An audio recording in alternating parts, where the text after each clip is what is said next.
ஆனால் அப்படி செய்ய முடிஞ்சால் ஹார்ட் நல்லா இருக்குதா? எத்தனை வயசுலையும் அவர் ருக்குக்கு போகிற மாதிரி போய் நேர 2 பெருவரலையும் அவருடைய களிமா வரலால் தொட முடிஞ்சா காலை மடக்காமல் ருக்குடைய ஸ்டேஜ்லேருந்து முதுகம் குனியாமல் தொட முடிஞ்சா ஹார்ட் நல்லா இருக்குதான். ஆனால் என்ன அர்த்தம்? இதயத்திற்கு வருகிற அந்த இரத்தத்தினுடைய வலியை சக்கராத் அல்லாஹ் பிடிக்குகிற பொழுது முதல் வலி அங்கதான் பிடிக்கிறான் அல்லாஹ்.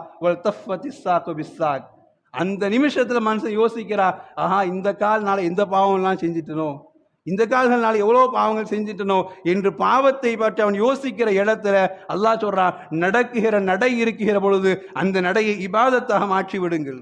ஒழுங்காய் நடக்குகிற பொழுதே பாவத்தை விட்டு விடுங்கள். ஒழுங்காய் ஆரோக்கியமாய் இருக்கிற பொழுதே அல்லாஹ்விடம் கேட்டு வையுங்கள், இறைவா என்னை கைகாலம் முடக்கி போற்றாத, நான் செய்த பாவத்தின் காரணமாகவோ அல்லது பிறருக்கு கொடுத்த துன்பத்தின் மூலமாகவோ யா அல்லாஹ் என்னை முடங்கி உட்கார வச்சிடாதேன்னு கேளுங்கன்னு சொல்ற இடத்துல கால்களுடைய பாவத்தின் வீரியத்தை மார்க்கம் இவ்வளவு ஆழமாய் பேசுகிறது.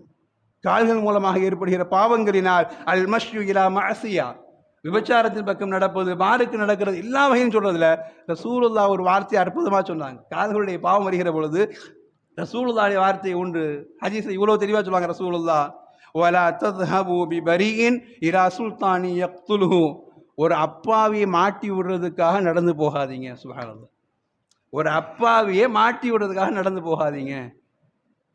இந்த வார்த்தை இவ்வளவு ஆழமான தெரியுமா? இன்னைக்கு இஸ்லாம் என்றாலே தீவிரவாதம் என்று பேசப்படுகிற இடத்துல அவன் ட்ரெயினில் வந்தான் குண்டு வச்சு போனான், பைக்கில் வந்தான் குண்டு வச்சான், காரில் வந்தான் குண்டு வச்சான். மார்க்கம் சொல்லுகிறது ஒரு அப்பாவியை கொலை செய்வதற்காக நடக்காதே என்று சொல்கிற இந்த மார்க்கத்தில் தீவிரவாதம் இருக்கும் என்றா யாராவது யோசிக்க முடியுமா?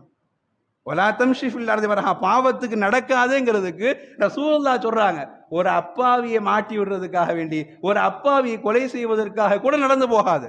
பொய் சாட்சி சொல்வதற்காக வேண்டி, அல்லது தனக்கு பிடிக்காதவனை அடுத்தவனை மாட்டி விடுவதற்காக வேண்டி, அல்லது ஒருவனுடைய உயிரை எடுப்பதற்காக வேண்டி என்று ஒரு அப்பாவியை பழி வாங்கிறதுக்காக நடந்து போகிற நடை அது மோசமான நடை என்கிற ரசூலுல்லாஹுடைய இந்த வார்த்தை உலகத்திற்கு நாம் சொல்ல வேண்டும். நடப்பதில் கூட எங்களுடைய மார்க்கம் நன்மைக்காக நட, அடுத்தவனுக்கு கேடு விளைவிக்க நடக்காதே என்று சொல்கிற இந்த மார்க்கத்தில் தீவிரவாதத்திற்கு இடம் கிடையாது. எவனோ 1000-ல் ஒருவன் 1,00,000-ல் ஒருவன் செய்தால் அவன் முஸ்லீமே கிடையாது. மார்க்கம் தெளிவாய் சொல்லி தருகிறது.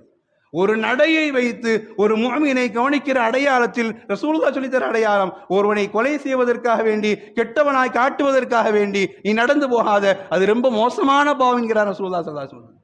அப்ப நடையின் மூலமாக உண்டான பாவத்தில் 4வது விஷயமாக ரசூலுல்லாஹ் சொல்லி காட்டினாங்க, நடை அவ்வளவு முக்கியமானது.